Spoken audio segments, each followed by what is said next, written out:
نہ بہت زیادہ حاکم طائی بنے اور نہ بہت زیادہ وکیل بنے، بیچ کا راستہ ہے جو زندہ رکھتا ہے زندگی کے ہر مرحلے میں۔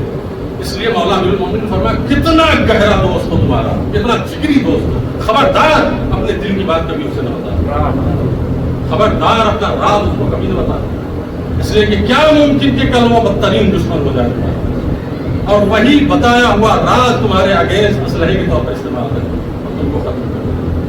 ایک عالم دین ہے ایران کے کہہ رہے تھے کہ ہمارے پاس ایک جوان ہے، قبلہ ہم بہت پریشان، ہماری زندگی ٹوٹ رہی، بچا لیجیے، ہم کر رہے ہیں۔ کیا ہوا؟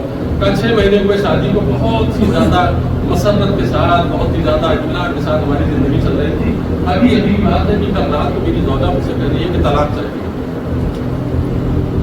تو عالم دین ہوشیار تھے، ذہین تھے، انہوں نے کہا بھائی کوئی وجہ ہوگی، اس سے تو نہیں کوئی کہہ سکتا ہے کیا وجہ ہوئی کہ تمہاری بیوی اتنی متنفر ہو گئی جو طلاق مانگنے لگی۔ 6 مہینے تک تو بہت ہنسی خوشی تھے، جو بھی فرمان اور حکم دیتے تھے تمہارا انجام دیتی تھی، کیا بات ہو گئی؟ کہنے قبلہ ایک دن بہت خوش ہوا تو اپنا جتنا غبار دل تھا سب باہر نکالا، ماضی کا جتنا گناہ میں نے کیا تھا، دامنی کے خلاف، عصمت کے خلاف جو بھی عمل انجام دیے تھے، سب میں نے الف سے یہ تک، اس کو کہتے ہیں لہسن سے پیاز تک، فارسی مسالہ ہے۔ ایک سوال پڑھے محمد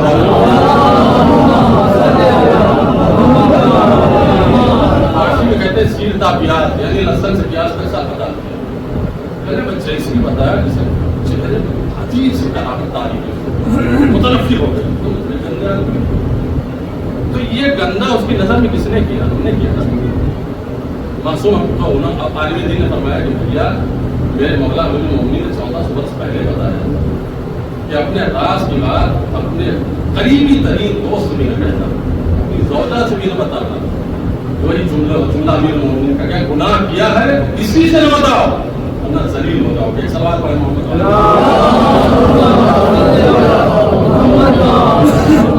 اعتدال کا راستہ، یہ دوسرا راستہ ہے جو مستقبل کی عمارت ہے۔ تیسرا راستہ تشویق کا، تشویق کہتے ہیں انکریج کرنے کو، حوصلہ بڑھانے کو، حوصلہ افزائی کو۔ کوئی بچہ کوئی جوان اچھا کام کرے تو نقص نکالنے کے بجائے اس کی تعریف کریں۔ ہم بالخصوص اپنے بچوں کے سلسلے میں بات کر رہے ہیں کہ بچوں میں فرض کیجیے ہمارا بچہ بہت ہی مؤدب ہے، بہت ہی ادیب ہے، بہت ہی لائق ہے، ہمارا احترام کرتا ہے، کبھی ہمارے سامنے اونچی آواز بات نہیں کرتا، کبھی ہماری نافرمانی نہیں کرتا۔ فرض کیجیے ایک چھوٹی سی غلطی نظر آ گئی اس سے، میں نے دیکھ لیا تو مولا امیر المومنین فرماتے ہیں اگنور کرو، نظر انداز کرو، ڈانٹو نہیں، دیکھو تمہارا احترام کر رہا ہے، تمہارے سامنے بے ادبی کے ساتھ درازی نہیں کرتا ہے، اس کے پینٹ کی جیب سے تمہیں فرض کرو سگریٹ کی پیکٹ مل گئی، اب قیامت بپا نہ کرو، تم اتنے بدتمیز ہو گئے کہ تم سگریٹ، یہی کیا کم ہے کہ تمہارے احترام میں آج تک تمہارے سامنے نہیں بھی، اور زیادہ دباؤ ڈالو گے تو کش پھینچ کے تمہارے منہ پہ مارے گا۔ سوال پر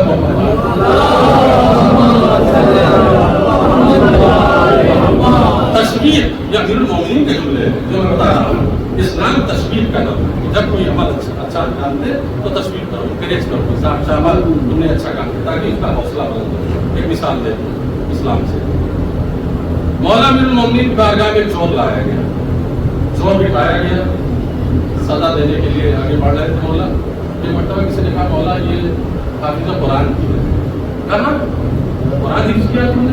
کہا نہیں مولا پورا نہیں یاد، پورا نہیں یاد۔ کہا کتنا یاد؟ کہا سورہ بقرہ یاد، سورہ بقرہ پورا حفظ۔ مولا نے فرمایا احترام سورہ بقرہ میں تمہیں آزاد کرتا ہوں،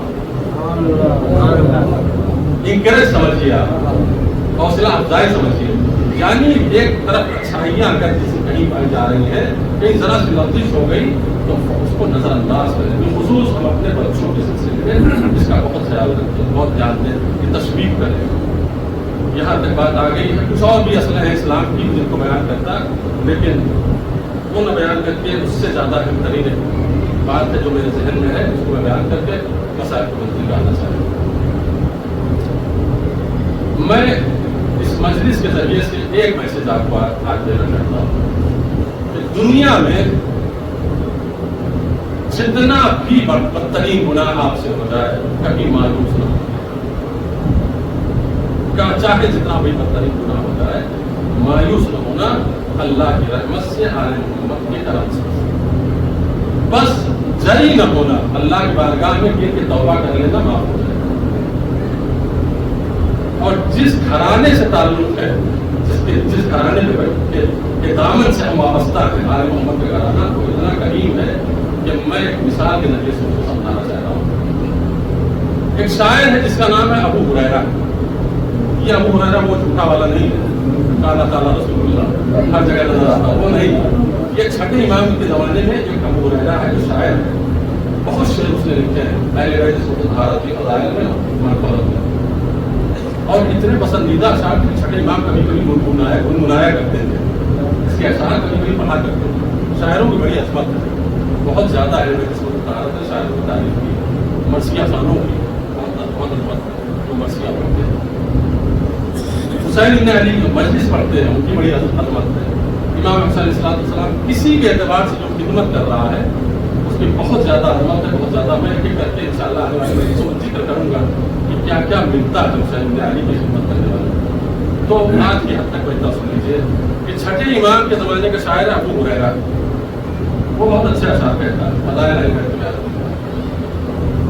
تو ایک دن امام بیٹھے ہوئے تھے، پھر چند افراد اور بھی بیٹھے تھے، آپ نے میرا ڈالے ہوئے، تو امام نے کہا کہ میرا دل چاہ رہا ہے کہ کوئی ابو ہریرہ کے ساتھ کسی کو یاد ہو، اس وقت یاد ہو تو سنائے مجھے۔ کوئی ایک ناانجان قسم کا آدمی مشک مقدس بیٹھا تھا مجلس میں، اس نے مولا ابو ہریرہ کے شعر سنیں گے آپ؟ ارے وہ تو شراب پیتا ہے۔ جملہ سنی امام کا، امام نے فرمایا ہم اہل بیت کی دشمنی سے بڑا کوئی گناہ نہیں پہنچے اس کی گہرائی۔ جب اس نے کہا کہ وہ تو شراب پیتا، اس کا شعر سنے گے آپ؟ امام نے فرمایا ہم اہل بیت کا دشمن نہیں ہے، اور اگر دشمن ہوتا تو اس سے بدترین کوئی گناہ نہیں ہے۔ اگر وہ شراب پیتا ہے تو توفیق توبہ نصیب ہو سکتی ہے، لیکن دشمن ہے اگر ہمارا وہ چلا جائے گا وہاں پہ جہاں پر جانا چاہیے۔ سلوات پڑھیں محمد نعوذ باللہ، میں حوصلہ یا گناہ کی جرات نہیں دلا رہا ہوں، میں یہ بتا رہا ہوں کہ اہل بیت عصمت و طہارت کے چاہنے والوں سے اگر آپ صاحبان خطا ہو گئی ہے، عمدن خطا ہو گئی ہے، تو مایوس ہونے کی ضرورت نہیں ہے۔ آل محمد کا دامن تھامیے، کربلا اسی لیے ہے کہ آپ توبہ، سچی توبہ کیجیے اور حسینی بن جائیں۔ میں بارہا یہ جملہ کہتا ہوں کہ اور سے بڑا خطا بار کرو، اور سے بڑی خطا کس نے کی ہے؟ آج کی تاریخ مناسبت رکھتی ہے جناب اور سے، لیکن ایک ہی مرتبہ سوال کیا تھا فرزند رسول میری خطا معاف ہے؟ کیا فرمایا ہے؟ اور میں نے بھی معاف کیا، میرا اللہ نے معاف کیا۔ لیکن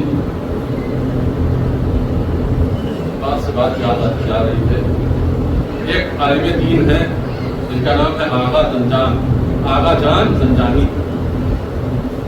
یہ مقدس آدمی ہے، متقی آدمی ہے۔ زنجان سے کربلا جا رہے تھے پیدل، زنجان سے نکلے کربلا کے لیے، باپ یاد آئے امام حسین کا۔ کہتے ہیں کہ جب میں شہر زنجان سے باہر نکلا تو دیکھا کہ ایک دیہاتی آدمی اپنے کھیت میں ہل چلا رہا ہے، جتائی کر رہا ہے۔ میں اس کے میڑ کے کنارے سے گزر رہا تھا تو اس کی نظر پڑی، کھڑا ہو گیا، ململ روک لیا، دیکھا کہ مسافر ہے، کہا کہاں کہہ رہا ہے؟ کون ہو؟ کہا آغا جان زنجانی۔ کہاں جانے کہہ رہا تھا؟ کہا کربلا۔ کہا کیوں جا رہا ہے؟ کہا زیادہ سے تو شبدہ کو۔ کہا تمہارا رشتہ کیا ہے امام حسین سے؟ کہا آقا غلام کا۔ کہا ان کو آقا مانتے ہو تم؟ کہا بلا شبہ۔ اپنے غلام مانتے ہو؟ بلا شبہ۔ میں کیسے مانوں کہ تم غلام ہو آقا؟ تم کیا چاہتے ہو دلیل کے طور پر؟ میں تب مانوں گا جب تم یہیں سے کھڑے ہو کر سلام کرو، ادھر سے حسین کا جواب، یہیں سے کھڑے ہو کر تم کہو السلام علیکم یا ابا عبداللہ، اور میرے کان سنے کہ ادھر سے جواب آیا وعلیکم السلام، تب میں مانوں گا کہ تم مرید ہو، وہ مراد ہے، تم معموم ہو، وہ امام ہے، تم غلام ہو، وہ آقا ہے. ہم ایسے کیسے مان لیں؟ تن بدن لڑک گیا میرا، کام کیا کہ یہ کتنا بڑا، اس نے اتنی بڑی شرط رکھ دی. اس نے کون بھلا امام حسین کا جواب دے سکتا ہے؟ میں مانتا ہوں امام حسین کو، لیکن امام حسین ہمارے سلام کا جواب دے اتنا بھی پاکیزہ نہیں. تو میں اپنی جان چھڑانے کے لیے میں نے اس سے کہا کہ تم مرید ہو کہ نہیں ہو امام حسین کے؟ امام حسین کا مرید ہے، تم سلام کر کے دکھاؤ. میں فوراً کھڑا ہوا اسی کھیت میں اسی حال میں، السلام علیکم یا سیدی و مولائی یا ابا عبداللہ حسین. فوراً ادھر سے جواب آیا وعلیکم السلام.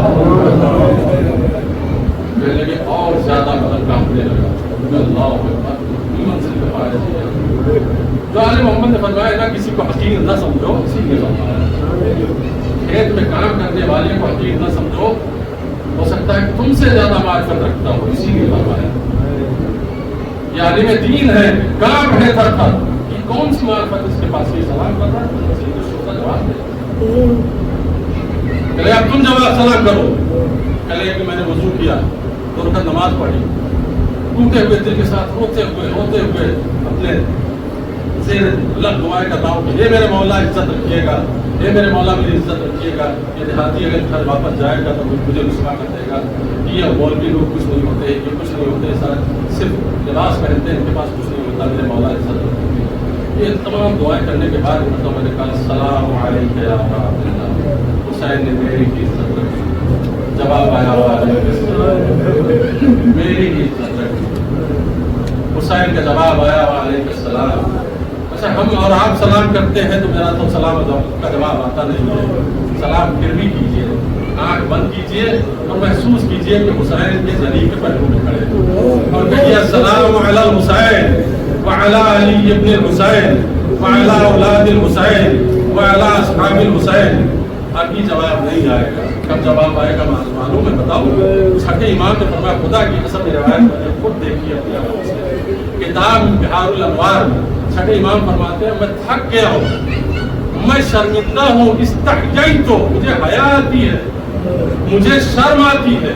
میں اتنے بار کہہ چکا ہوں یہ بات کہ مجھے شرم آنے لگی. یہ میرے مولا کون سی بات ہے جو بار بار آپ نے کہی ہے اور آپ شرمندہ ہو گئے؟ امام نے فرمایا مجھے بار بار اپنے سیوں کو بتایا کہ جب تمہاری حالت روح یہاں تک پہنچے گی تو ہم آئیں گے تمہاری مدد. ہم نے اتنی بار کہا کہ مجھے شرم آنے لگی. تو سلام ابھی کرو، جب مرنے کا وقت آئے گا تو حسین تمہارے سلام کرو. اس وقت حسین ابن علی آئیں گے اور جواب دیں گے. اس لیے کہ معصومین نے فرمایا ہے کہ جب ہمارا مرنے والا، ہمارا چاہنے والا مرتا ہے تو ہم اس کے پاس پہنچتے ہیں مدد کرنے کے لیے. پہلے بیت صورت و طہارت سے یہ دعا ہے کہ اے حسین محشر کے بھیڑ میں ہم کو فراموش نہ کرنا، اے حسین قبر کی تاریکی میں فراموش نہ کرنا. کیا میرے مولا یہ سب آپ کے چاہنے والے، آپ کے ماتمدار، آپ کو سلام کرنے والے، آپ پر مال قربان کرنے والے، آپ کی زیارت کے مشتاق بیٹھے ہیں. اے حسین وقت آخر جب نزا کا وقت ہوگا اپنی مدد کو آ جائے. قبر میں جب لٹائے جائیں تو مدد کو آنا، اس لیے کہ وہاں کوئی بھی اولاد کام نہیں آئے گی، مال کام نہیں آئے گا، اسباب کام نہیں آئیں گے. اے سید الشہداء کریم ابن کریم، ان غریب شیعوں کی مدد آپ کیجیے گا. محشر میں ہم کو تلاش کر لیجیے گا. ہو سکتا ہے وہاں کو نہ ڈھونڈ پاؤ لیکن محشر میں ہم کو تلاش کر کے ہماری شفاعت کر دیجیے گا. یہ کریم امام کربلا پہنچ گیا. آج کربلا میں حسین کا قافلہ واحد ہو گیا. لیکن کربلا میں پہنچنے سے پہلے ایک مرتبہ وہ جسارت ہوئی کہ خود لجام فرس حسینی پہ ہاتھ ڈال دیا. تو امام نے کیا فرمایا؟ سکلت کا امک یا ہور، اللہ تجھے تیری ماں کو تیرے سور میں بٹھائے. یہ کیا کر دیا تو نے؟ جناب عباس تیزی سے گھوڑا دوڑاتے ہوئے آئے. یہ کس کی ماں کا تذکرہ ہو رہا ہے؟ یہ کس کی ماں کا تذکرہ ہو رہا ہے؟ اور نے کہا تھا کہ مولا میں بھی آپ کی ماں کے لیے کچھ کہتا لیکن میں نہیں کہہ سکتا ہوں، اس لیے کہ آپ کی ماں سیدۃ النساء، میں بغیر وضو کے ان کا نام نہیں لے سکتا۔ احترام اہل بیت کا کبھی نہ چھوڑیے گا، احترام جو کرتے ہیں وہی جنت پاتے ہیں، اور فاطمہ کے احترام کی وجہ سے جنت میں گیا۔ لوگ کھیل کر بول لے آیا میدان کربلا میں، حسین کا بڑھتا ہوا گھوڑا ایک مرتبہ ٹھہر گیا، امام نے پوچھنا شروع کیا کہ زمین کا کیا نام ہے، کسی نے کہا سبت فرات، کسی نے کہا نینوا، کسی نے کچھ نام بتایا، ایک مرتبہ کسی نے کہا ہاتھ ہی کر بنگ یہ میرے مولا یہ کر وہ بلا اس کو کہتے ہیں۔ میں سننا تھا کہ امام نے فرمایا کہ ہماری سواریاں اتاری جائیں، سواریاں اتاری گئی، بیویوں کو بٹھایا گیا، لیکن جب شہزادی زینب زمین کربلا پہ اتری اور پاؤں زمین پہ رکھا تو تیز ہوا چلی، گرد اڑی، بیوی کے سر کے اوپر گرد پڑی تو بیوی نے فرمایا بھیا حسین یہ کون سی زمین ہے کہ جس کے اوپر پاؤں رکھتے ہی ساتھ میرا دل کانپنے لگا۔ کہا بہن اسی زمین کے لیے ہم پیدا ہوئے ہیں، یہ زمین ہمارے لیے پیدا ہوئی ہے، یہاں ہمارے بچے مارے جائیں گے، یہاں عباس کے بازو طلب ہوں گے، یہاں میرا چشمہ شہید ہوگا۔ تو اہل اللہ امام حسین علیہ السلام کربلا پہنچ گئے اور تو بانیوں کا سلسلہ شروع ہو گیا ہے۔ میں آج ایک شہید کا تذکرہ کرنا چاہتا ہوں جو بہت سی عظیم شہید ہے، سب نماز پڑھ رہے ہیں لیکن یہ شہید راہ خدا حسین ابن علی کی حفاظت کے لیے سینہ سپر ہو کر تیروں کے سامنے کھڑا ہو کر ادھر سے تیر آتا ہے تو روکتا ہے، ادھر سے تیر آتا ہے تو روکتا ہے۔ اس شہید راہ خدا کا نام ہے سعید ابن عبداللہ ابن سعید۔ ایک مرتبہ جب سعید تیروں تک کو روک رہے تھے اور تیروں کو روکتے روکتے ایک منزل کو آئے کہ شہید زخموں سے چور ہو کے زمین پہ گرے۔ امام معصوم نے ادھر فرمایا السلام علیکم ورحمۃ اللہ وبرکاتہ، ادھر شہید نے کہا السلام علیکم یا ابا عبداللہ۔ حسین شہید کے سرحانے پہنچے، شہید کے سرحانے جب پہنچے تو شہید نے کہا مولا یہ سامنے کوئی نورانی چہرہ چلا رہا ہے۔ مولا نے فرمایا سعید خوش نصیب ہو تم، یہ میرے نانا تمہارے استقبال ہوا ہے۔ سعید نے کہا مولا یہ دوسری شخصیت نمودار ہوئی، کہا میرے بابا تمہاری پیشوائی کو آ گئے، کہا مولا یہ تیسری شخصیت نورانی آ گئی، کہا میرے بھائی حسن مصطفیٰ آ گئے، کہا مولا ارے ایک برقع پوش بیوی بھی آ رہی ہے، جیسے یہ کہا برقع پوش بیوی آ رہی۔ حسین نے فرمایا ارے سعید پیر سمیٹو، یہ میری ماں فاطمہ زہرا جو تمہیں لینے کے لیے آئے ہیں۔ اس ایک مرتبہ سعید نے حسین سے سوال کر لیا اے میرے مولا کیا میں نے حق وفا ادا کیا؟ حسین نے فرمایا اے میرے وفا صحابی تو نے حق وفا ادا کر دیا، انت امامی فی الجنہ، تو مجھ سے پہلے